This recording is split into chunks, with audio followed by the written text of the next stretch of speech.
Guys അപ്പോൾ അതാ കുട്ടിപ്പട്ടാസൊക്കെ ഭയങ്കര കളിയിലാണ് കേട്ടോ. വെക്കേഷൻ ആണല്ലോ. നേരം ആകുമ്പോൾ ടൈം പോണതേ അറിയില്ല കേട്ടോ ഗൈസ്. എനിക്ക് ഇവരെ ഇങ്ങനെ വെറുപ്പിച്ച് കളിക്കണം ഗൈസ്. അങ്ങനെ ഞാൻ അവരുടെ അടുത്ത് ഇങ്ങനെ പോയി നിന്ന് വെറുപ്പീര് കളി കളിക്കും. അതിനുശേഷം എൻ്റെ ഒരു ഐഡിയ ഞാൻ പറഞ്ഞു കൊടുത്താണ്, ഗൈസ് സദ്യ ഉണ്ടാക്കി കളിക്കുമോ, നമ്മളൊക്കെ പണ്ട് അങ്ങനെയായിരുന്നു എന്നൊക്കെ പറഞ്ഞ് കുറേ മറിച്ച് തള്ളി ഗൈസ്. അപ്പോൾ എന്നോട് അവരുണ്ടാക്കി കൊടുക്കാൻ പറഞ്ഞാണ്. പക്ഷേ പണ്ടൊന്നും നമുക്ക് കിട്ടുന്ന രീതിയിലുള്ള സാമഗ്രികൾ നമുക്കിപ്പോൾ കിട്ടുന്നില്ല. പക്ഷേ ഉള്ളത് വെച്ച് അഡ്ജസ്റ്റ് ചെയ്ത് ഞാൻ അവർക്ക് ഉണ്ടാക്കി കൊടുത്തിട്ടുണ്ട്. അപ്പോൾ ചോറിനായിട്ട് നമ്മൾ മണ്ണൊക്കെയാണല്ലോ എടുക്കുക. അപ്പോൾ നമ്മൾ മണ്ണ് എടുത്തിട്ടുണ്ട്.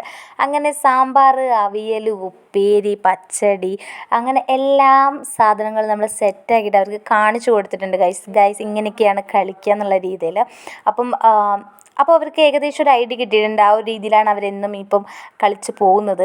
അപ്പോൾ നിങ്ങളും പണ്ട് ഇതേപോലെയൊക്കെ സദ്യയൊക്കെ ഉണ്ടാക്കി കളിച്ചിട്ടുണ്ട് എന്നുണ്ടെങ്കിൽ കമൻറ്റ് ചെയ്യുക കേട്ടോ. എനിക്ക് ഇതൊക്കെ കളിച്ചപ്പോൾ സത്യം പറഞ്ഞാൽ നല്ലൊരു സന്തോഷം ഉണ്ടായിരുന്നു ഗൈസ്. നമ്മൾ ഓർമ്മകളൊക്കെ ആയവർക്ക് ഇതാണ്. പിന്നെ ഗൈസ് സപ്പോർട്ട് ചെയ്യാൻ നമുക്ക് അടുത്ത വീഡിയോ ഇടണം. അതുവരേക്കും ടാറ്റാ.